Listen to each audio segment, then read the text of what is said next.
game.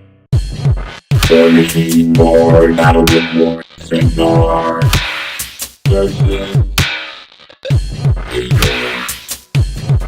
Guess what time it's for? Bad rap time! So we got another bat rep, and this time we're both playing models that we've not played before. Warcasters that we've not played before. So we got Cygnar against Khador, and I played Nemo 3. And I got Leon with me, and he played The Butcher number 3. Yeah, Butcher 3. So it was quite an interesting game. Like I said, it took a long time because we never played these lists before. Although 4 hours is probably pretty average for our group at this point. Yeah. We still don't play Death Clock or anything because we still feel like we're learning. But anyway, tell us about your list. Yeah, so I am playing Butcher 3. The list that you see here is shamelessly stolen from one of the Private Request forum members, Welsh Hippo, so thanks for this. I'm very excited to have my first game with Butcher 3, especially with all the back and forth on the forum a little bit and in a WhatsApp group. So in this battle group is Ruin, first of all, who's being proxied by Beasto 9, Decimator, and and a Clamjack, which Devastator, right? Devastator? I think so, yeah. Then he also has an Ogre and Bokor to protect him, and or a Midwinter, of course, the 2 dogs, part of Butcher's group unit, a full unit of Ulans, the Manowar Dracoon, and a Kel Balog, who's proxied by Marksman. So the idea with Butcher 3 is that he's got very strong attrition. He's got an assassination game as well, with a bit of movement shenanigans, and he is also very strong in the scenario because of his threat range. His personal threat range is up to 15 inches. So you can park him in your own zone, and most people are going to be too scared to get anywhere near him to contest. So that's like the main, it seems to be the main strategy for scenario with Butcher 3 is park in your own zone. Yeah, that was my plan. Yeah. So I brought Nemo 3, as I said, and he's got Finch in his in his unit, and I put Reinhold with him as well. That's kind of the standard with Nemo 3. Can give him an extra shot with his nice gun, or can take stealth off someone as well, because there's not a lot of anti-stealth in this list, apart from all the electro leaps. Then his battle group got Thunderhead and Dynamo, because they are very expensive jacks, but they tend to be quite good with him. And I've also got Centurion at the back there. Again, Centurion's excellent with Nemo 3. Then I've got a Genuine Warcaster for Arcane Shield with a Firefly, which is the cheapest, and also has a lot of synergy with the Lightning list. And then a full set of Storm Lances with Lattimore as well. Is that everything? I think that's all it is. So it's quite a low model count list, but hopefully that feat turn is pretty brutal for attrition, and he has a lot of anti-scenario tech. Lots of moving stuff around and clearing infantry, that kind of stuff. So it's a list that I'm going to be playing a few times, I think, try and get used to it. So let's have a look at the table. So we played Entrenched, scenario number 1, and we tried and play with quite a lot of terrain. Yeah. So you specifically requested to play Entrenched. Yeah. Because of learning Butcher 3, you wanted to have 2 zones to try and do his what he can do best. And you won the roll-off and decided to go first. Yeah, so. and definitely also a note on the terrain. I think this is maybe the 3rd or 4th game we've played in the group with more terrain. Yeah, smaller and more. Yeah, and so far it's been really fun. Yeah, it makes a big difference. Dealing with the limitations on your side, just having that tactical challenge, and also just having benefits of those models with Pathfinder, with Relentless Charge and these things. It's really a completely different game. So that's been a very good experience so far. I had first turn.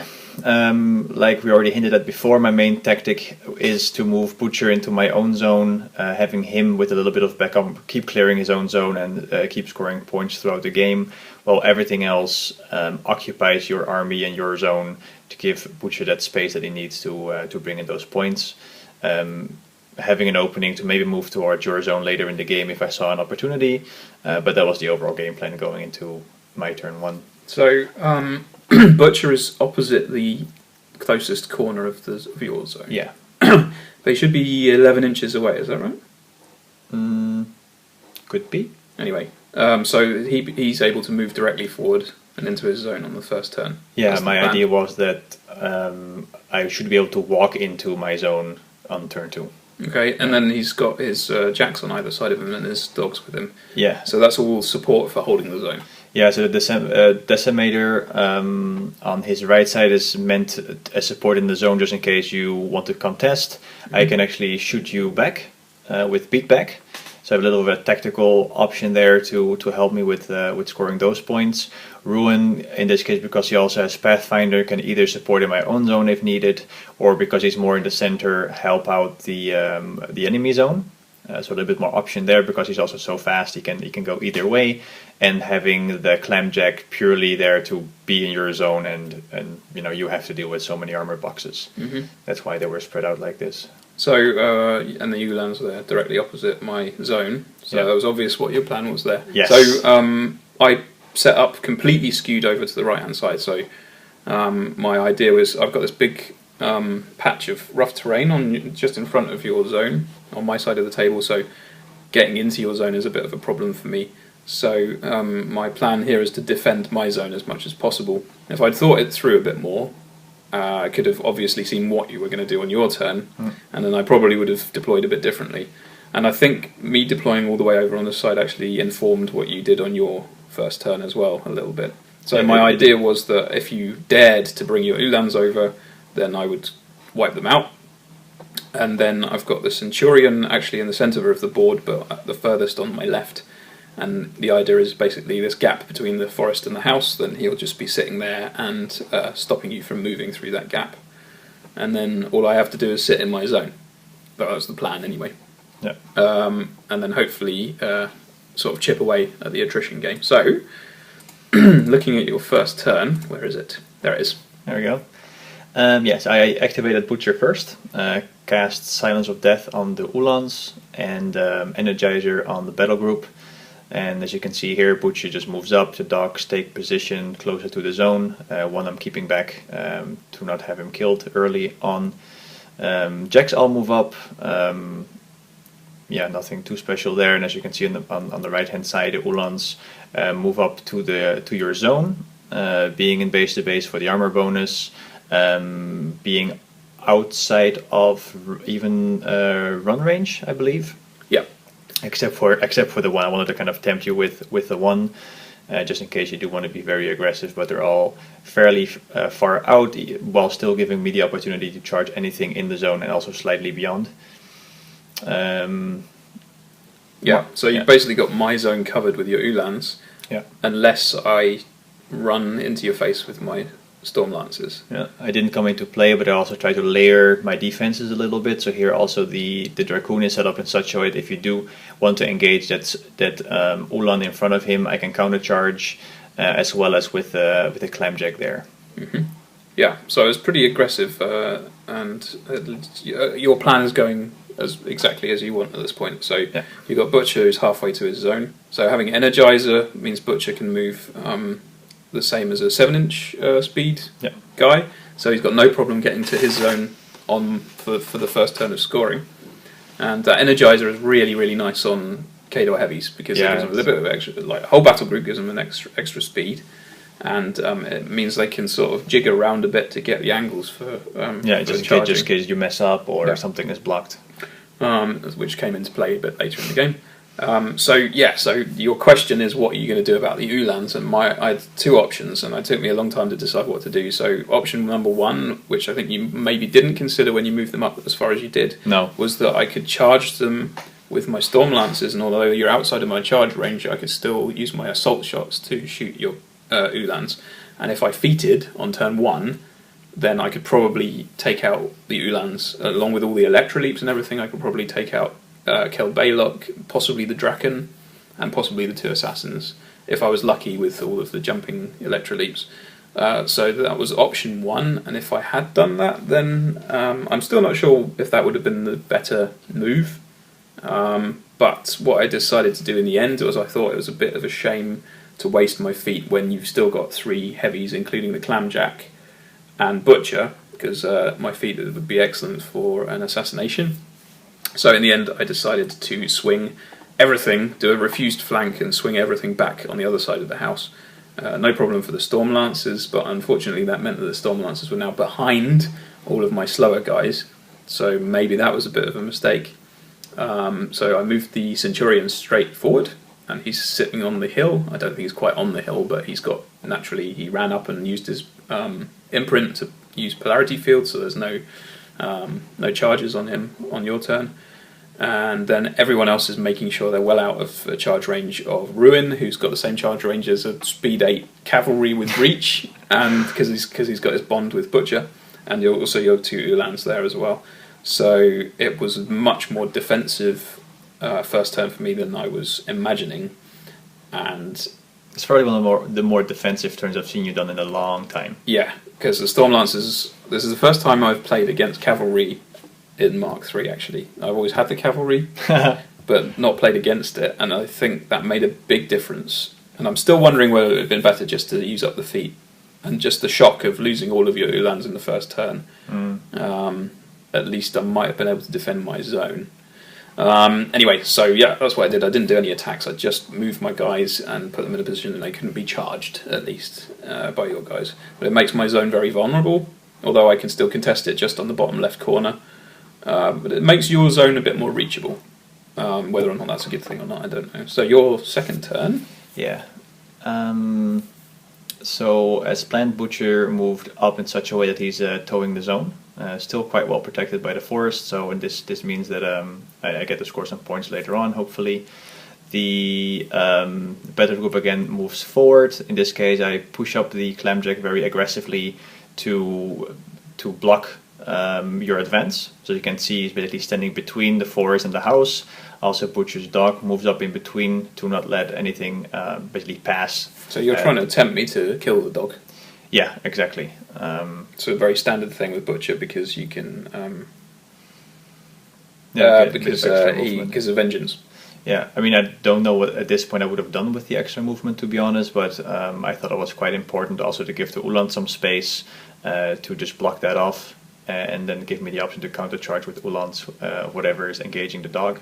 So they put some more pressure on your decision making. I just realised that the right-hand dog is actually well out of Butcher's control range, so on your next turn you probably shouldn't have attacked.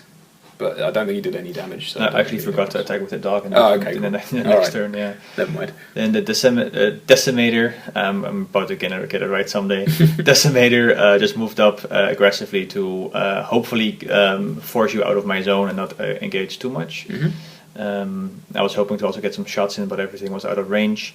I actually pulled back Rune a little bit, just to make sure that he wasn't going to get engaged by some of your jacks or get shot or electrolepton. Yeah, so the big thing is keeping your heavies away from Dynamo, because he can, on feet turn, he can take out a Khador heavy. And so if I had taken out Ruin, so I just needed 15 inches and I could have taken him down. But it didn't work out, unfortunately. Yeah, so it was very wise to move him back a little bit. Yeah, I mean, you can generally see that everything is really spread out just to not give him any shots of opportunity to take out stuff with Electro Leap's feet or no feet. So yeah, like you just said, your zone is quite vulnerable at this point, so I moved Ulans all over the place. So that also gives me a good position to score some points later, or to deny you scoring some points. Yeah. And everything else kind of moved in. I didn't really do much or any damage in this turn, right? I just kind of moved in and put things in position. Yeah. Very scared to move up the assassins. I was hoping to use them a bit more aggressively and cause some problems for you, considering how flexible they are. I was expecting them to be a bit more aggressive. Yeah. I thought they'd be a front line. I was too scared. I was too scared of having Electro Leaps on something easily hit, and then they get those arcs. I think that's a big problem generally with our group, is the lack of aggression. Because I didn't go for the killing the Ulans, and I think maybe now I probably should have. You didn't get your assassins forward. Definitely should have done that, because they didn't do anything the whole game. Yeah, and I think that's quite common. Like we don't want to lose anything. Like all of us. Yeah. And because of that, we're trying to min-max everything. And I think sometimes you just have to throw stuff in. Especially if you consider if you look at how most games end, we have so much stuff left Yeah. That we can actually afford to be more aggressive and lose stuff during the game. Yeah. So yeah. Oh, well. But yeah, that was a turn. Just getting into position, blocking off charge lanes, and then making sure I have counter charges in place once you do charge something. Mm-hmm.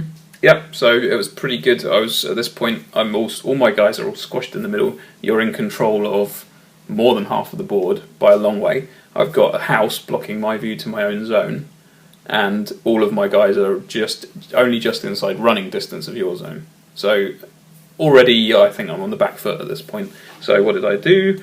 So my only advantage that I could see was this gap between the forest and the house was quite narrow, and I could fit my Centurion in there, and with his reach he could kind of stop things coming through. And that was pretty much my entire plan. So I think second player's second turn was the first time anyone even rolled a dice. Yes. And I think I rolled one. That's what I did. I slammed with the Centurion. He slammed your Clamjack. So the Clamjacks can't be knocked down, can't be pushed, but they can be slammed. Yeah, that was new. I didn't see that one coming. Yeah, so that was quite nice to slam him directly towards Ruin. And I felt like that sort of helped out avoid Ruin's charges on his next turn a little bit. So other than that, stuff really just moved up. It didn't cause an awful lot of damage to anything. I think I almost killed the dog, but all I did was damage it. I didn't quite kill it. Yeah, down 6 boxes. So that's good enough for vengeance. And then really it's just trying to spread out the jacks enough that the Stormlancers have enough space to get through. Yeah. So I've got real position problems, and my army is occupying about half the ideal space that it should be. You did spike a damage roll on the Arcing Electro Leap and killing Andulan. Oh yes, that's right. Oh, and on the other side, I tried Dynamo and Thunderhead tried to shoot your Decimator, and I rolled a 5 twice on 3 dice.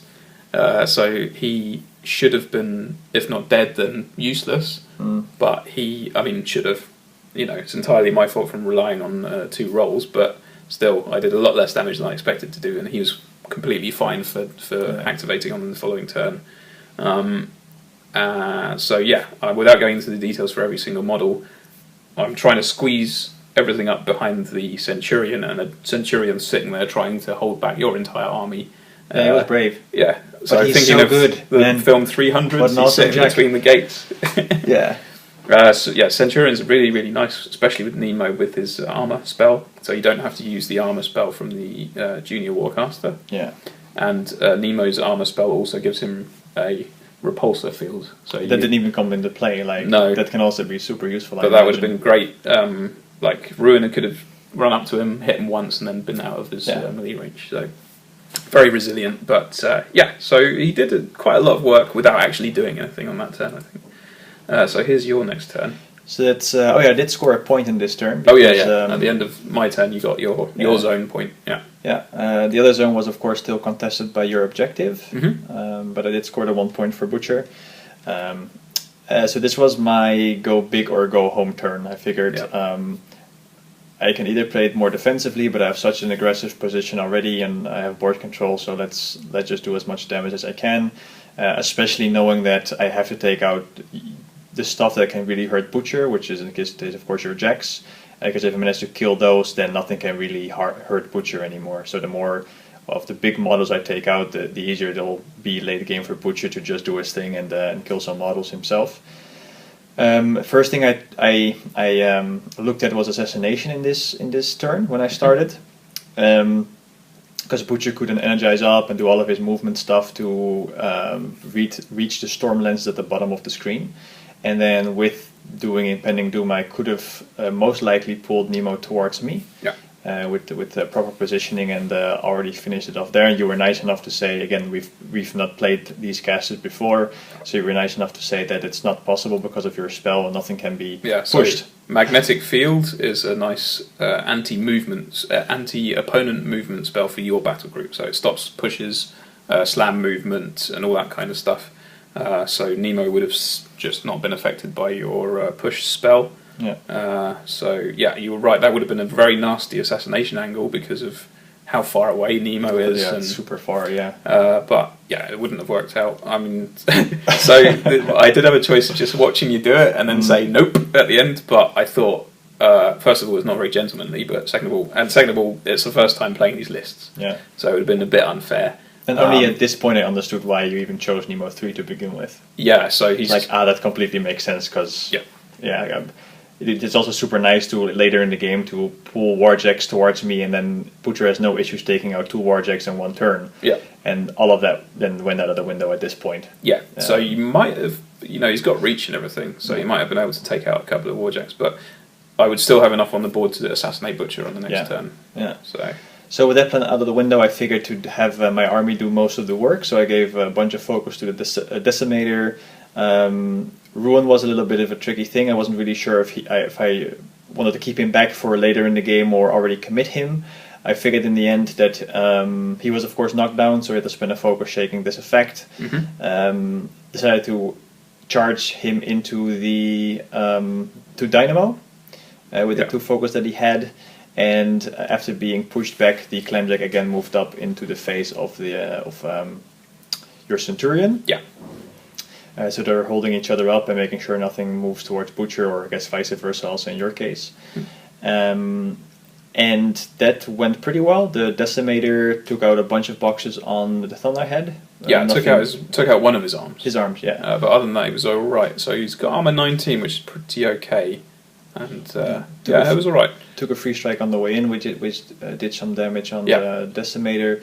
But the main play here was really to just kind of hold that Jack in place so that my zone would stay free. I didn't really have the ambition necessarily to take out the Thunderhead. Yeah. Ruin did what Ruin apparently does best, and he took out your Dynamo.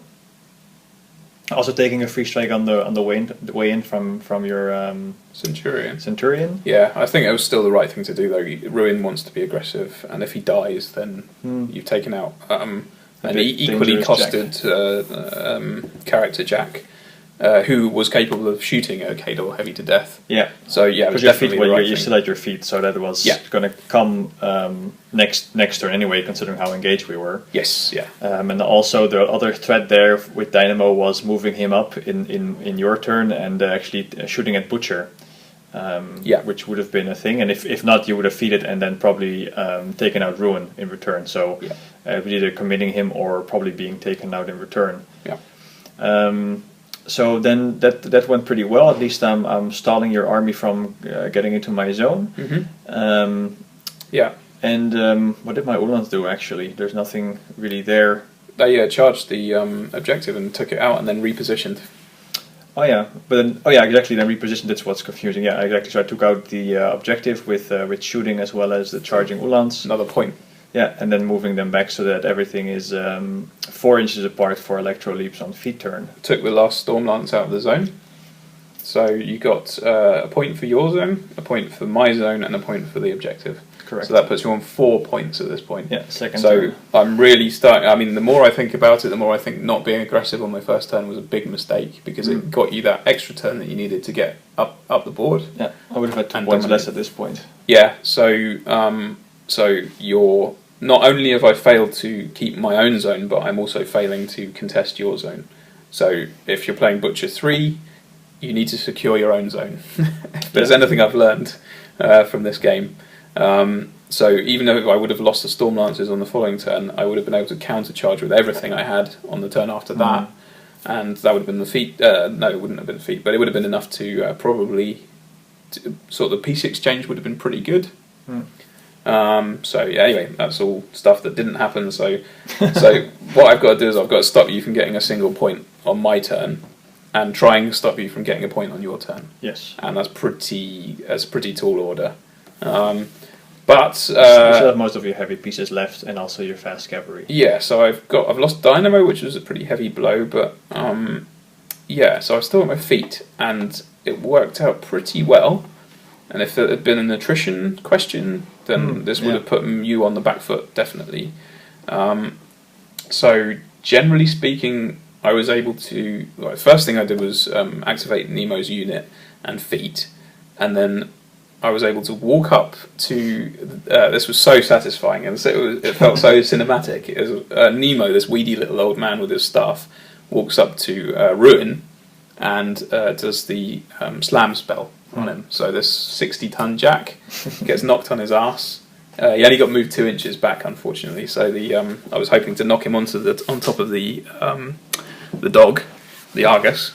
But yeah, so he walked up, he knocked Ruin onto his butt, and took a couple of shots. So Reinhold gave him an extra shot, and the extra shots were enough to do a lot more damage to Ruin, and there was something else that he damaged as well. Unfortunately, with Electro Generator, unlike Electroleaps, the jumping electricity is not optional. So I ended up jumping through my Centurion with the Electro Generator jumps. That was okay. Thunderhead was able to finish off the Decimator, which was very nice. And yeah, the Stormlancer's got a run charge order and sort of got into contest my own zone. And then I was able to get the Firefly and the Journeyman Warcaster and a couple of Stormlancers into your zone, and even a Stormlance into base contact with Butcher, because that 16-inch run is great. And Lattimore decided to try and take out an Ulan round the corner of the building at the bottom there, and missed. Yeah. With her boost, what would have been a boosted power 14 electro thingy. So probably would have taken out some other models as well, but it didn't work out. So all the extra damage from the Electroleaps was fantastic. I was able to shoot the Ogren and take him out, and also Orin Midwinter because of Electroleaps, and I even did a little bit of damage to Butcher because he was only camping one focus. So it was generally, as I said, it was a great attrition turn, but I just couldn't do enough to get to win on the scenario. So I was contesting your zone in a satisfactory way because I've got someone up in Butcher's face, but I've also got other guys on the other side of the zone. Fantastic. Yeah. But on your side, all I've got is 2 Stormlancers just towing into my zone. So, and all you need to do is score 1 point. So you didn't get your point on my turn, but on your turn, where is it? Oh, that was already the last turn. Okay. Yeah. Not a lot changed. I was also planning on clearing my own zone again, and then we both kind of realized at the same time that Butcher lost Relentless Charge because of both of his dogs being dead at this point. And then I couldn't actually make it out of the forest far enough. So Energizer and Vengeance were both affected by not having Pathfinder for charges anymore. Yeah. So that actually meant that I could, of course, easily take out your Stormlance. I could just have cast Flashing Blade beginning of my turn and still have everything else, including the charge, available to make it through my zone, and then kill those couple of models there. But then having no dogs left actually meant that wasn't an option. I couldn't even make it out of the forest. Meaning that zone didn't really matter for this turn, and everything had to be put in place to clear your zone for me to score my last point to win the game, which of course, what you said, 2 Stormlances wasn't that hard. So the first Stormlance was taken out by Kel, and then the remaining Stormlances charged into the Stormlance that was left, and killed it quite easily, ending my turn prematurely, and then taking me to 5 points. No, it was good. I really think that it's an excellent... Butcher 3 is an excellent caster. He's very deadly, personally. He's got a crazy long threat range, but also because of his scenario game, and the army that you take for that anyway has got excellent attrition value. So he's got the complete spectrum. He's not overpowered, doesn't seem unfair, but you have to be on top of everything just to stop him from just winning. Really excellent. Very well played. I don't think you made any mistakes really at all, apart from possibly putting the Ulans within assault range on turn 1. So that would have been a bit of a gotcha. Not being aggressive on my turn was a mistake, and also I think putting stuff behind a house on my setup was a bit of a mistake. I don't know if the deployment all the way on the right was a mistake, because I think my army would have been very happy to take on half of your army. That would have been fine, and then work my way across to your zone. The more, like I said, the more I think about it, the more I think it was a mistake not to be aggressive on that first turn. It'd be interesting to see what happened. So it was a really interesting game. It was very nice for both of us for first game with these casters. I didn't feel like either of us your plan worked completely well. So in that sense, you dominated. I only really think I made that one mistake. I don't feel like I forgot any rules or anything frustrating like that. So So it was quite satisfying, and I felt like it was quite well played. So yeah. Yeah, I think it's definitely also a matchup, considering we'll be playing each other more often, of course, and Nemo is, I think, generally maybe also a good caster to pick against Butcher because of his impending doom fix. That the lists can really match each other well, so it can easily go both ways. Depending also maybe on the scenario, I have to see what 100% the scenario. The scenario, that's everything. Because on a dead scenario, it changes to a attrition game, and that's quite different. If this had been just on attrition, then I would have had much more of a chance in this game. And assassination, if you're just depending on assassination, then Nemo just sits as far back as he possibly can and has some jacks in the way. So I mean, that sounds a bit complacent, but I think he's relatively hard to assassinate, especially with all the movement shenanigans and stuff. I really like playing Butcher 3. After playing Butcher 1 and Sorsha 1, this list plays completely different. I also now understand why you really like playing the list that you've been playing. Not just this list, but also Striker 3 and what's the other one? Maddox. It's so much faster, you have options, you know.